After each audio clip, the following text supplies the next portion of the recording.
1, 2, 3, 4.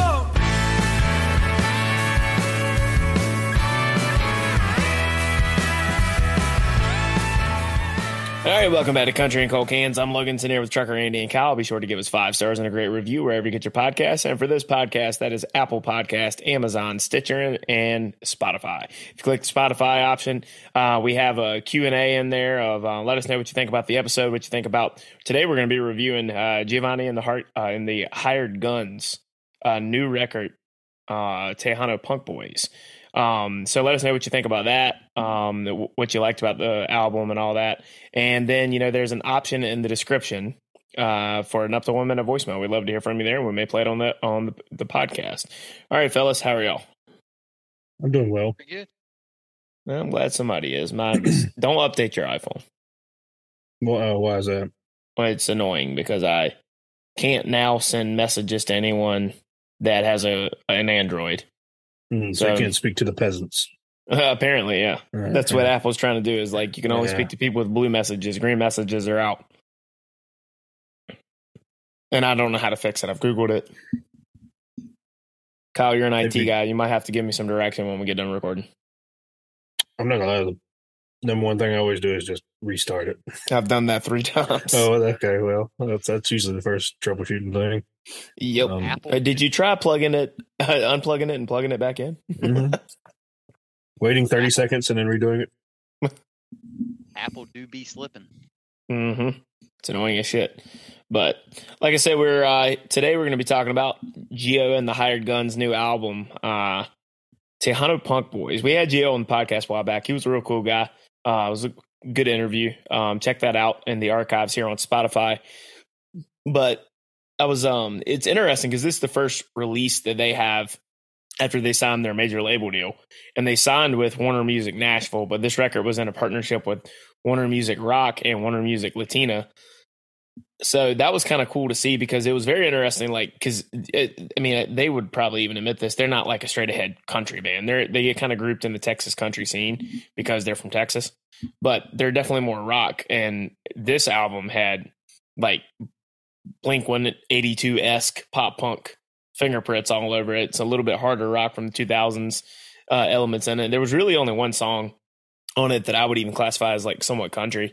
But I was really digging the album because I while I'm a country fan, I also love rock and roll, but I also really like that, pop punk stuff. But in my opinion, I think this record really did a good job dealing with failed relationships, self-doubt, overcoming demons, while also having a few bangers in to boot, with the lead singer Ramon Ayala that we've talked about. But I liked the self-awareness and the self-deprecation that he had throughout a lot of this album. It's something that Andy and I've talked about on here for a while, and then Kyle, you've jumped in with us too when you started being a co-host with us about how there over the last few years there's been this growing scene of younger people around our age in the Texas music scene that is doing more of that pop punk kind of more rock and roll kind of sound rather than it just being straight ahead country. It probably some people get pissed off by it, but I actually really like it. Because I know that we've all talked about, we all have a shared love for some of that music from back then. But what did you guys think of the album? This album fucks. This is stuff I listen to. I was describing this. This would be before I joined the podcast, the same shit I've listened to for the past 10 years. It just fits right in. It's just new. Yeah, it's just new. It album fucks, man. And it follows a fairly common rubric for rock albums. You've got your, not to get too far ahead, but you've got your generic concert song like Shout, which I like it, but it's not my favorite. But it's also got your heavier songs, and then it's got your really kind of slower songs. Yeah, as well. Got a couple of ballads in there for good measure. So it follows a tried and true method of how to make a good rock album. And also the title is it's just A1. I don't know why. I just love the title, Tejano Punk Boyz with a Z. Anytime you add Z to a letter, it just makes it funny to me. And I think the album cover looks pretty cool too, because it's like a caricature of the White House and has a lowrider parked on the lawn with the American flag up top and then the Mexico flag right below it. and then it's just like all kinds of different like Graffiti. people hanging out the windows, graffiti on the White House, people driving in the lawn.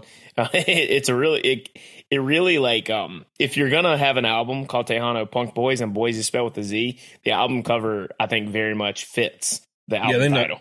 Whoever designed it, they knocked that out of the park. So I agree there. Just a kid in a wheelchair, parachuting down with balloons. Yeah. I mean, it's just funny all throughout. So this album sounds rocks. Andrew of the Truckers. I would retweet everything that y'all said. I like the how he mixed a little bit of Spanish in there. I thought that was very well done. I like how'd you phrase the self-deprecation, self-awareness of the whole album. The writing is pretty solid all the way through. Some songs more than others, but writing solid. I like the sound, like Kyle said, that it's a classic rock album, not classic rock, but classic hard rock that's not classic, predating classic. Yeah, you're not going to hear it on 100. You're not going to hear it on 100.7 The River, but it's classic in the sense of if you're 25 to 28 years old, or really 28 to 32, you probably listened to this when you were in middle school. It's got that sound to it. It reminds me a lot. Like I said, that's the stuff that I grew up listening to as well. So solid. It's probably this may be making my top 3 for the year. Interesting. I really, like you said, I really was vibing with the overall sonic direction they went on this. I tend to lean a little bit more towards the pop punk stuff than the heavier stuff. I think that we had all kind of joked about that before we started recording last week, and we knew we had this on the horizon for us covering this. Like a couple of songs that I think that I probably didn't love, whereas probably y'all liked them a little better. But I know that I like. Let's go through each of our top 3, and then we can kind of take a dive into some of the track list. So Andy, if you want to start, what are your 3 favorite songs? The Letter is probably my favorite on the album. The writing for that one is really good. That's one I really want to read, but the lyrics are not on the internet, which is unfortunate. So my favorite lines I cannot recall because my brain dumps everything when we begin recording. But I just found out the song was about that it was written about Xanax, which I thought that it really could go either way. It's just about a bad relationship. So I like when it can be more than one thing. So I like the sound of that. I like the concept of the letter. I like when people use older technologies, like writing letters instead of using technology. I've always liked that. Now I'm gonna probably have to go Can't Answer Why. That it's the second verse really in that song. The speed, like the faster part of the song sounds really good. It's kick ass. The second verse is probably what's gonna sell me on that for making it where he starts talking about like God and stuff in there, and he's like, I know that I can always talk to him part, and he's like, I think I might go back to church. I feel like my life is getting worse. I really like the self-awareness. Looking into yourself, whatever that word is. Introspection. Interscope. We'll go with that. And that verse to me is like it's very well written. It really sets off. I think that verse makes the chorus that much better. It really brings a lot more meaning to it. Then I am gonna go. I know Logan won't pick it. Kyle might. I'm gonna probably go with Shout. That song is just. It sounds like a lot of the stuff I grew up listening to. So it stands out to me because it feels very familiar, I guess. It's like a rock anthem kind of where like people just scream it at a concert. Yeah. Yeah. Yeah, I mean, I get why you like it. Yeah, I mean, Gio, I like it. If you hear this, I apologize for this, but that's the one song on the album I don't like. It's probably the only one that I skip. I don't connect to it. Don't know why. But I like every other song on here. Shout just doesn't do it to me, or do it for me for whatever reason. But I get why you like it. Because you hate 2005 to 2013 rock music. It's because all that rock music sucked for back up to 2000. Most of that hard rock stuff back then, I stand by it. All sounds the same to me. Trash opinion. Yeah. Am I next? Yeah, go for it. All right, so let's see what trash opinions you have. All right, so we'll do it in order. Calling You Tonight. I didn't like that song as much until I watched the music video for it. I didn't even know it had a music video. Yeah, so no spoilers. Anyway, it's this teenage kid. He looks way too young, but he works in a strip club. And the stripper, you don't know till like probably a minute in the song, she's got to be like 60, but she doesn't look like it. But watch the music video, and she doesn't look like a 60-year-old. I'm about to pull it up. Until they zoom in. Till they zoom in on her face. But what essentially the song is, he's watching this dude be a player. Like, he throws an ass load of money on the table. She comes over and talks to him, and he gets her number. Well, anyway, that guy passes out in a bar. So he walks over, steals the number out of his coat pocket. So, and he doesn't ever have the courage to call her until one time he does, and it shows her popping pills. And he shows back up to work, and there's a new girl on the stage, and you can see they have a bunch of flowers up. So you can only assume what happened to, and their name's Candy or whatever in the music video. Oh, Kyle, the opening scene of this music video is already awesome. He's at a gravesite. He's dropping dollar bills on the grave. Yeah. And I said I was going to get there, and it circles full back because at the end, there's a bunch of flowers at the strip club right after it shows her popping pills. So you can, it doesn't take a genius to infer that. I see what you mean now by... Yeah, it doesn't look like it. Yeah. From a distance, her body doesn't look 60, but her face looks about 65. Right. And then the guy that you're talking about, he looks like he works there. Is this like the Asian fellow? I don't know if he's Asian, but no, the young kid. He does work there. He's like a janitor, or he's like a busboy. No, I'm saying I don't know if he's Asian. No. I'm talking about the young white kid with the long hair. He's like a busboy there.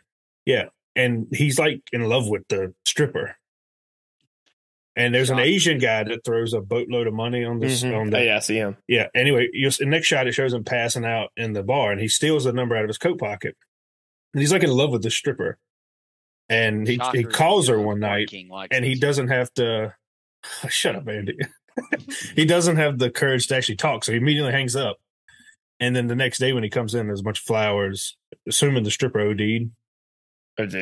Candy, which I didn't realize how deep the song was until that, which completely changed my opinion of the song. So that's why I bumped it up to one. I liked it a lot from the get-go. It's just that music video did a tremendous job of storytelling. How far have you got, Logan?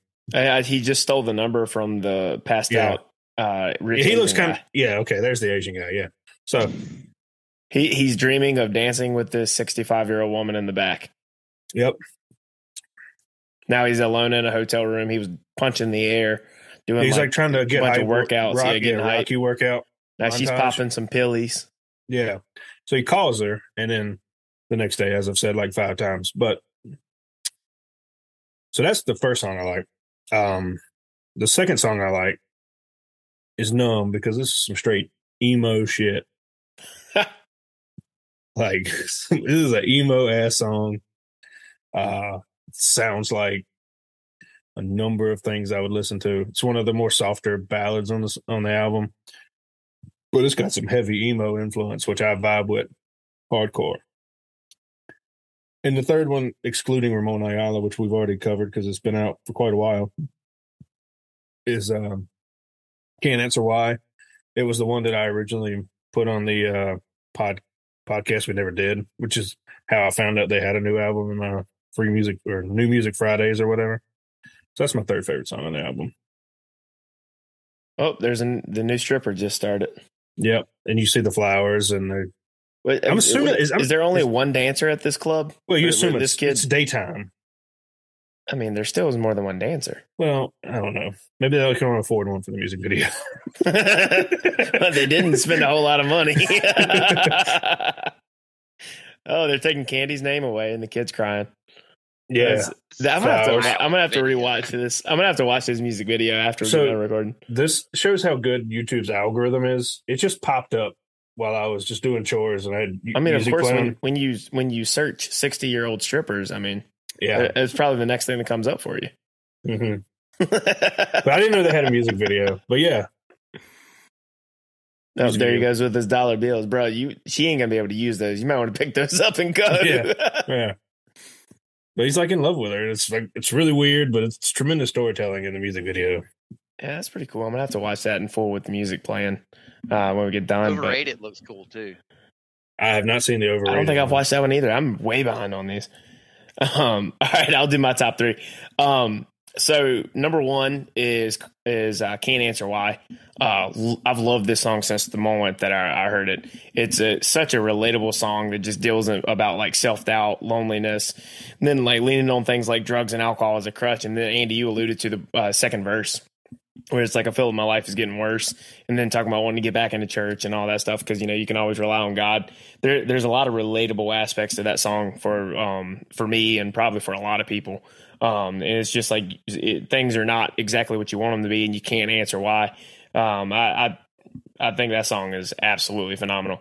Number two, and I'm not going necessarily in order of what my favorites are. I'm just listing them now. But number two is The Letter. I agree with you on that, Andy, because like you said, the line we're talking about, like, easy for me to ride on the school bus all day for free, kind of referencing, he talked about in the Rolling Stone article that they did, where it says reference, like he had a small issue with Xanax for a little while, and said that there was a time where he would keep just enough where if he get pulled over, he could eat it, where he wouldn't get in like trouble.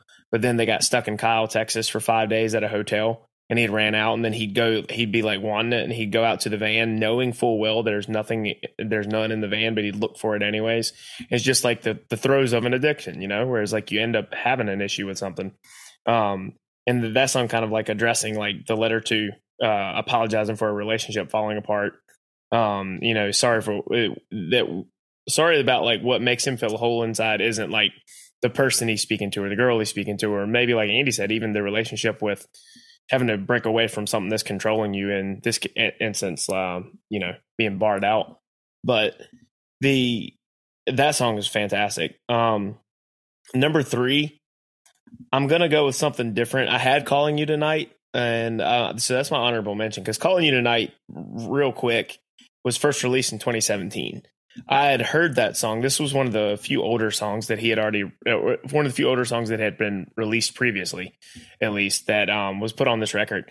And the vocals are better on the new version. At first, I didn't like the new version as much as I did the old version. The old version, it's a little bit softer. Think more Oasis and how it sounds than the sound of this album. But Calling You Tonight was a fantastic song that I loved back when it first came out.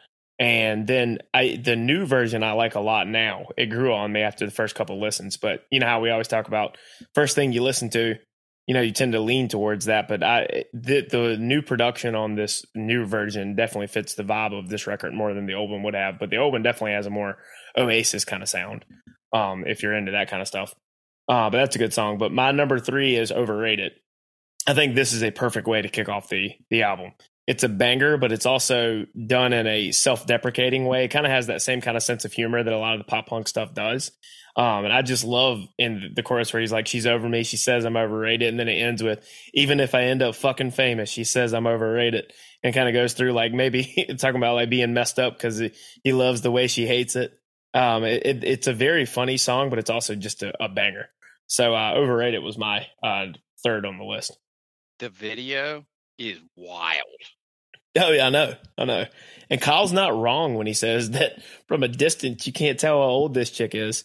No, not Overrated. Then when you get up close on Overrated, I haven't seen that one. Like I didn't know there was. I just found out there's a video. Wild video. I like this one better than the other one. There's a I Don't Mind music video as well. I was for my honorable mention, I'd put You and Me in there. That was the one that popped up in my my release radar, I think. Or it was either on the new music one or the release radar either. That was the first song I heard because I didn't know there was an album with it. And I was listening to that a couple times. I don't think if I'd listened to that song, if I didn't listen to it first, I don't think I would have liked it as much compared to the rest of the album. But since I listened to it first, I like the aspect, which I can't read it, so I could be wrong. I can be an idiot. But I think I like how it's an aspect of there's no more you and me, but like the you and me are still doing the kind of the same thing, going through the same things. It's like there's a you and me, but we're no longer a thing type deal going on. I like the way he wrote that. I thought that was cleverical. Cleverical. You say clavicle? That's what I thought he said too. But no, I think that's You and Me is probably the closest thing to a country moment on this album. It definitely is more of an outlier, even more so than The Letter with the production on You and Me. But like you said, I think it's kind of I took it as being like a postmortem, on a relationship that just didn't work. Whether they're actually officially broken up or if they've just drifted from each other anyways, that's the part. I see what you mean, Andy. I don't really know, but it's like she's moved on while he's trying to figure out what's wrong. But the line in the song where he's like, I know it gets hard some nights, or I know it gets, I may have typed this wrong, but some nights it gets hard. I ask myself, what can I do? I'm such a fool. Like he's just trying to figure out what's wrong, staring at the bottom of an empty glass. Yeah, I think that, like you said, it deals with the things, as BJ Barham likes to say, shit not working out, and we tend to gravitate towards songs about shit not working out. But I agree. I like You and Me a lot. I like the that empty glass line too, because I guess it'd be called a double entendre. I don't know what, but it's referencing a like empty glass as he's drinking, and the relationship's over, so that's empty as well, type deal. I thought that was a nice word thingamadoo. There it is again, the word thingamadoo. We need to make like a blog with all the words Andy has come up with over the years on this show. I know English very well. Whatchamacallit. Well, cleverical. Cleverical. There was another one a few weeks ago. I can't remember now. Damn. I make up words all the time. Yeah. But no, Andy, is there a song you don't like? I don't really like. I don't mind. I don't like the I like the sound of it. The writing, not my thing, really. Yeah, I agree with that assessment. See, a lot of the reasons y'all said y'all like Shout is the reason I don't mind. I think that would be fun in concert.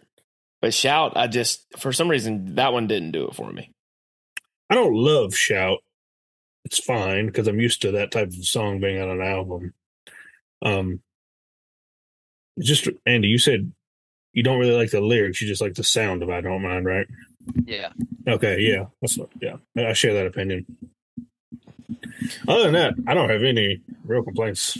No, this was a strong album from start to finish. Mm-hmm. It's a very solid. Like I say, it's hard to put together a full album that's this well done all the way through. And they do rock music really well. Yeah, they do. Yeah. No, they really do. And I think that the songs, like I said at the beginning, the songs that lean a little bit more pop punk with the tempo and it kind of reminds you of they said in the Rolling Stone article, Andy, and I actually agree with it, that they would be a good opener for the Blink-182 reunion tour. I actually think that would be a good fit that would get them a bigger audience. That if you like Blink-182 and you're not at the point in your life where you think all new music sucks, I think you would like this album by Gio and the Hired Guns. They got their drummer to stop his search for UFOs to come back. Apparently, he quit. Like to go search. I can't remember his name. Yeah, he just went Travis to. Barker. That's right. Yeah. I kept wanting to say Travis Pastrana, and I was like, that's the No, BMX guy. He's a Doesn't do BMX, but it's okay. dirt bike. Whatever yeah. he does, I don't know. Motocross, whatever. I used to think that motocross and that shit was the most boring shit ever. Like whenever I was super hyped when he hit that double backflip though. See, I don't even know what double. lit. You guys watch X Games. Whenever I would go over to friends' houses when we were young, and they wanted to watch, X Games or motocross or whatever, I was like, dude, this fucking sucks. I was like, I've never understood the appeal in this stuff. Well, so I don't understand how you don't know what a double backflip is. I know what a double backflip is. That's not what I said. Yeah, he was like the first person ever to hit it. That's not what I said, though. I said I don't remember specifically which moment y'all were talking about. Like you guys knew. I know what a double backflip is. Well, so Mr. Cleverical. I don't watch the X Games now, but like that double backflip and a lot of that X Games was like at the time of my life where I didn't watch any other channel but ESPN. Yeah. So, I mean, it was on, so I watched it. Yeah, I watched a lot of ESPN, but as soon as that shit came on, I flipped it over to Andy Griffith. I had to watch Andy Griffith at my grandparents' house, so I didn't want to watch it. Dude, top tier show. Love Andy. Yeah, it's great. I think it's only one person alive. Isn't Opie the only one alive left? I believe so, because I mean, He's a lot in of those his folks were kind of 70s. old back then. Yeah, I think Opie's in his 70s. Yeah, old Ron Howard. Yeah, I guess. I don't know his real name. Yeah, he was also the star of Happy Days. I believe he's in Elf, too. Was he an Elf? I think he's an Elf. Who was he? Like a cameo appearance? I think he. Oh gosh, I gotta Google this. I think I hope I'm not completely making that up. I don't remember him in Elf, but I also don't love Christmas themed music or movies, so I could be off base on that.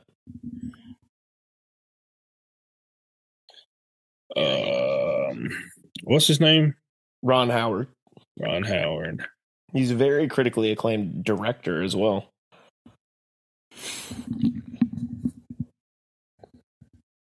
I heard an ad for Manscaped today that said it's never too early to start listening to Christmas music. I don't think I'll ever buy anything from them because of that statement. Unless they want to sponsor us, and then, I don't care how much you pay us. Well, I mean, that's just not true. I was going to say. But excuse me. He directed the Jim Carrey Grinch movie. That's what I was thinking of. Okay. Yeah. Sorry. No, he did a Christmas movie. Let's just say that is true. I ain't talking about like Christmas music. No, I think in December we need to have our debate once again on whether or not Christmas music is worth a shit or not, because I hate it. I hate Christmas albums.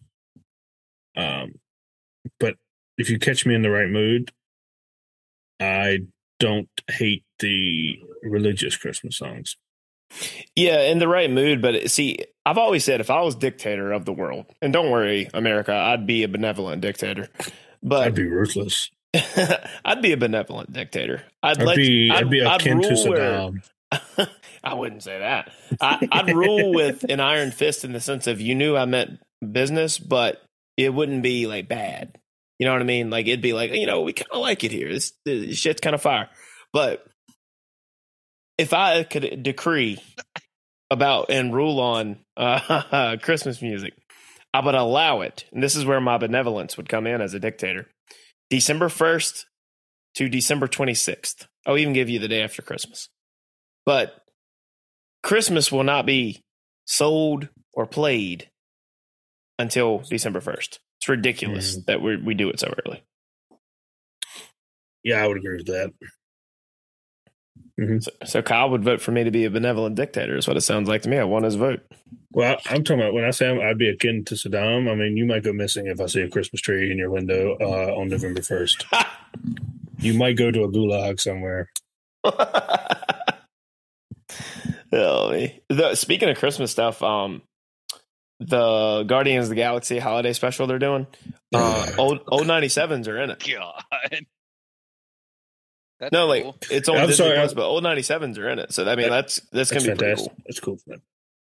I would also outlaw. I would also outlaw Marvel for the next 10 years. That's just dumb. They're about the only people putting their movies lately have been kind of like, They're but just barfing out content. yeah, but their content is still better than most of this shit that people put out there in the theater. Just so tired of Marvel. Then the answer to that is just don't watch it. I don't. I was happy with Endgame. I was like, okay, we're finally here. Oh no, we're not. JK. Here's the dude with the jewel in his head 2 weeks later. With a TV show. That's a very gross mischaracterization of an Infinity what happened Stone. there. Isn't it one of the Infinity Stones in his face? It was the Mind Stone, yeah, and Vision. Yeah. Dude with the jewel in his head. He's a red guy. Not anymore. He's White Vision now. There's a joke there. I'm not going to. No, like, he really is. He's White Vision now. He's reconstructed as more of a humanoid, android kind of thing now. He's not the same as he once was. So that's like, it isn't like he just is there. No clue what you're talking about. So he's not red anymore. No, he's white now. That's why his name is White Vision in the comics. Like a white sheet white. Yes. Okay, not like white skin white. No, like white sheet white. Oh, okay. Yeah. Cool. Okay. Cool. Yeah, I suppose. What's his wife's name? Wanda Maximoff, Scarlet Witch.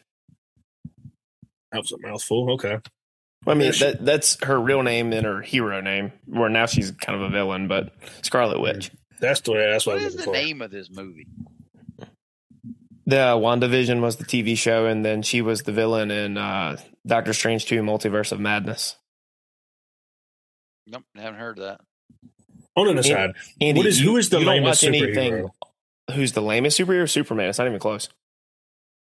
Okay. Superman is the most boring, white bread, shitty superhero that's ever existed. You're talking about a man who cannot be beaten unless you have a foreign substance from a planet that doesn't exist anymore in kryptonite just to even make the man vulnerable. Boring as fuck. Give me people with real problems, real issues, and can have their ass kicked. That's the kind of heroes I like to watch. Not the ones that are like, oh yeah, I can shoot lasers out of my eyes, and when you punch me, I don't flinch, and I'm fast as a speeding bullet. Give me a break. So, if I had to get, it's between three. It's either Green Lantern. So he's just lame. He's just lame. Yeah, the Flash. Ooh, I got my ring. Yeah, because the Flash. I mean, he's just fast. At least that's kind of cool. He's just fast. Just put a wall in front of him. He can't do anything about it. Yeah, but that means he's not perfect. Yeah. Or the third would probably be the dude who can stretch. Mr. Fantastic. Yeah, that's kind of lame. He's the smartest man in the universe. Oh, I thought it was the Asian guy. I The one that opened the portals. I thought it was that guy. Wong? Yeah, he let all the... Wong is not the smartest man in the universe. Well, he's the one that opened all the portals and all. Yeah, the he's the sorcerer supreme, but he's not the smartest man in the universe. I mean, that takes a lot, dude. He's the only reason they won the final fight. That's just magic. That's not intellect. Doesn't magic take intellect? And actually, he wasn't even sorcerer. Well, yeah, I guess he was technically sorcerer supreme at that point. Because Doctor Strange had blipped away for 5 years. All right. Best superhero. From growing up, it was Spider-Man. From the MCU, Iron Man. Can agree with both those opinions. I still think it's Batman. Yeah, I like Batman. I like Batman a lot, too. He's a real person. So, I mean, that's why him and Tony Stark have a lot in common. They're rich guys who just fight crime. Yeah, Batman doesn't kill Not even people either. superheroes. Yeah, which makes Batman kind of lame. You think so? I think it makes an interesting twist. Because he could have just ended Joker a long time ago if he just and you know how many more people would have been alive It's a fair point. if the Joker was not around? It's a fair point. Has Tony Stark ever killed anyone? Yeah, the Marvel people kill people all the time. Nobody just ever says anything. That's why I find it interesting when people lose their shit when a DC movie, Batman used a gun. Oh my gosh, Batman shot a gun in the Batman vs. Superman movie. When you have Captain America, the symbol of American ideals in the MCU, in his first movie, just firing a gun at people and wasting Nazis. Well, which, Iron Man has technically indirect kill people because he made munitions. So, I mean, it's kind of indirect. But yeah, okay. Interesting conversation there. Yeah, but that's the the comic book portion of Country and Cold Cans. That wasn't planned. But either way, Gio and the Guns put out a fire record. So definitely go check that out. If they come near you guys, anywhere, see them in concert, stream it, buy it, follow them on socials. But also, we want to announce that on the website, countryandcoldcans.com, we are having a 10% off Black Friday sale going to the end of November. It'll be starting on Friday, going to the end of November. 10% off all T-shirts and hats. So we got brand new hats, brand new shirts. We got the good quality T-shirts with comfort colors. You want something a little cheaper, we got those available as well. Yupong hats. Andy, you're a big Yupong guy. Yupong it. But yeah, definitely check that out. countryandcoldcans.com/shop for your Cold Cans merch. Be sure to give us 5 stars and a great review. Apple Podcast, Spotify, Amazon, Stitcher. Subscribe, share it with your friends. And, while you're at it, go on and leave us a comment on the Spotify link or click the link in the description to give us an up to 1 minute voicemail. Let us know what you think about the album. So for this episode of Country and Cold Cans, I'm Logan, sitting here with Trucker Andy, who is cleverical, and Kyle. We'll see you next time. Take care.